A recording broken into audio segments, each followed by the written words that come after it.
Growing up, Kim just wanted to know she was valued and loved by someone. But her father wasn't around, and life at home with her mother was unstable. By the time she started 6th grade, she had endured years of sexual abuse from 2 male relatives. I was just in a lot of pain and not getting the help that I needed. So I then started acting out. I started getting in trouble. I started doing drugs. And the next thing you know, I was selling drugs. There was a big hole in my heart. I wanted to be loved by a man. I wanted that father's attention. But it was even more devastating to me, I think, to know that I had a mother, but she chose to not be a mother. Kim got pregnant at 16 and relied on a relative to help raise her daughter. Meanwhile, she met a man who seemed to say all the right things, but she had stepped into a trap for human trafficking.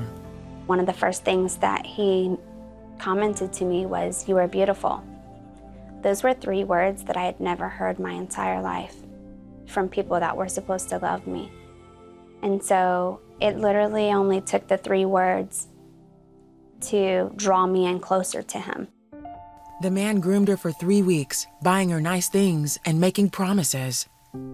Kim thought they were leaving for a vacation when the man she called her boyfriend took her to a different state and forced her to work in a strip club. The trafficker threatened Kim and told her not to contact her daughter, who was still in a relative's custody. He began to tell me things like, "No one is looking for you. No one loves you. You have nowhere to go. If you go back home, I know exactly where you're going to be at, and I'm going to find you, and I'll kill you." I began to feel that he's right, and this is my new life, and I just better accept it. My trafficker, he branded me. It was his name, and I had to look at that for many years. By 25, Kim had been sold to 5 different pimps across several states. Eventually, she was able to escape. When we were driving, he jumped across pretty much to the back seat, and he was beating me senselessly. He threw me out. And so I figured, you know what? Either I'm gonna try to run and live today, or today he's gonna kill me and I'm gonna die. I mustered up this courage, and I started running, and I ended up hitchhiking. She got her daughter back. Then she became involved with a drug dealer and had a second daughter with him. Kim thought about her life and wanted more for her 2 girls. She ended the relationship and took her children with her. I had told him, I can't do this anymore, this drug life. I just knew that I had 2 daughters and I needed to be around for them, not in a federal prison. And so that's what gave me the courage to leave. But when her ex came back to her new place causing trouble, she called the police. Once her report was complete, the officer gave her a card. Written on the back was the name of a church.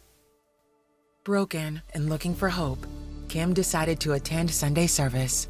I remember when I came, they were in the DNA series.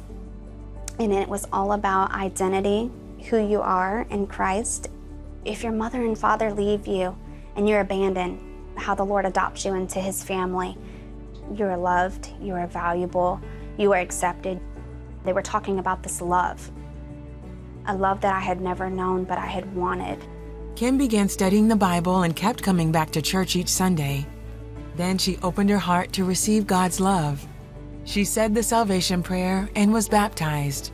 Jesus made it real to me through his word. He'd spoke to me that day and he'd said, you are free, you are clean, you are forgiven. As Kim embraced her true identity in Jesus, she says her life was transformed. She began to heal from her painful past. What he did for me was he sent people into my life to show me his love. He would bring these motherly figures into my life that would love me and allow me to know what a healthy, real love looks like, what a mother's love looks like. I can be that for my girls.